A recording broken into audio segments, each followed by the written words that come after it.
The two headliners, Senegal and Nigeria. Nigeria getting the victory, albeit hanging on at the very end against Tunisia by that 3-2 margin. Senegal drawing with DR Congo, and then the results that are key in the bottom halves of those tables. Benin beating Botswana by 1-0, and Uganda drawing Tanzania. Uganda a chance at a late penalty, but they could not convert. And to round up all the action from the Africa Cup of Nations, let's bring in Mimi Fawaz, our African football expert here at CBS. Mimi, thank you for joining us. Let's start first with Nigeria, who made it interesting late, perhaps unnecessarily interesting. Yeah, absolutely. I mean, Nigeria were leading 3-0. Victor Osimhen getting them started on that. Then the captain, Ndidi, I think that's really good for Ndidi, recently being named the Nigeria captain, getting the second goal.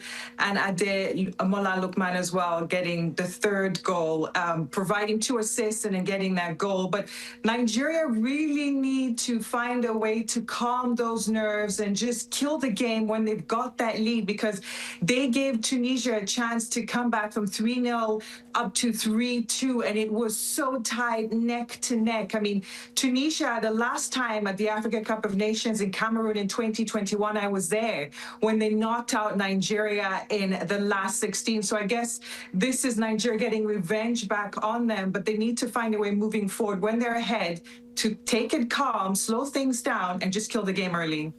Mimi, I got to talk about Ademola Lookman. A couple of assists and a goal for him in this matchup. He looks like he's back to his best. We cover him obviously weekly, daily, if not, on our coverage of Italian football. But he looks like he's got the swagger back, that smile back, that confidence back. How important is he going forward for the national team? I think it's hugely important for the national team. Victor Osimhen definitely is important, but Ademola Lookman as well.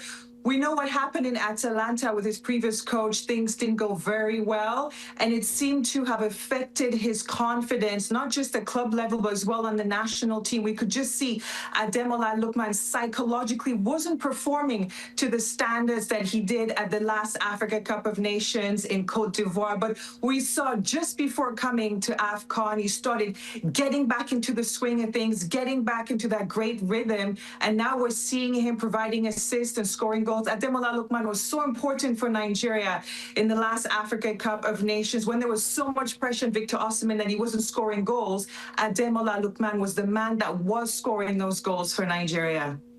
I wanted to ask you about their opponents in this game, though, Tunisia, because they did qualify for the World Cup. They didn't give up a single goal in African World Cup qualifying, which is staggering considering how difficult it can be. But 3-0 down, 75 minutes into the game, they made a nice comeback effort of it. But is this an indication that Tunisia are not quite ready for maybe the big leagues, for the big games at the Africa Cup of Nations, but as well at the World Cup?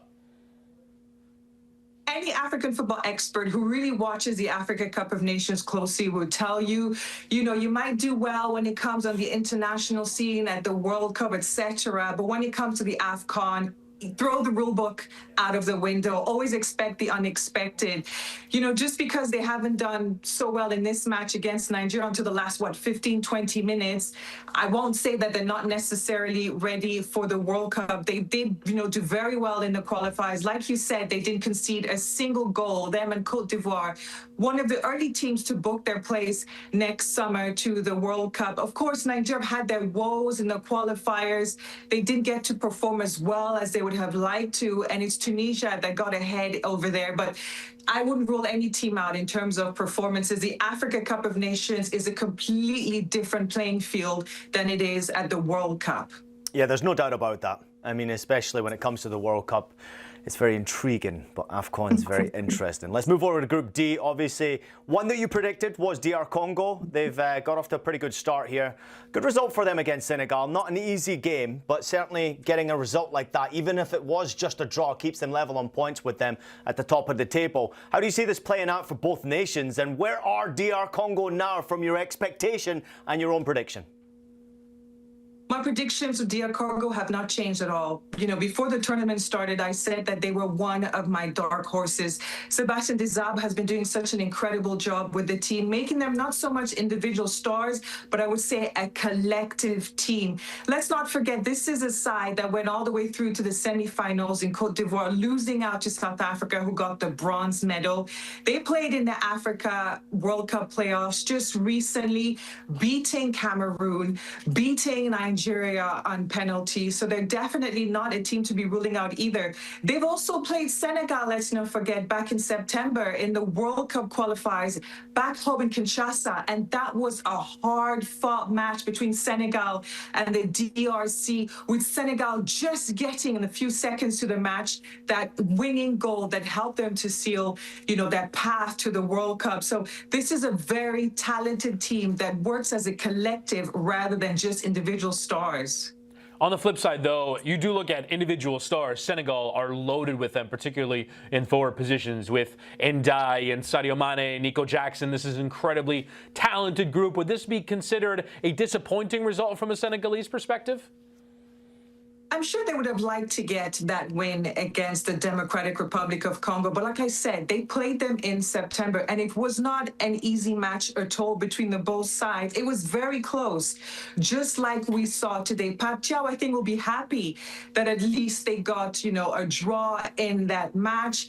Now, Muswaku picked up an injury there that helped Senegal, with Mbaye coming in, the 17-year-old substitute, helping, as they led to that goal that Mane scored. Maybe if Muswaku hadn't picked up, it looks like possibly an Achilles. Who knows where Senegal would be right now? But for now, they've got their draw.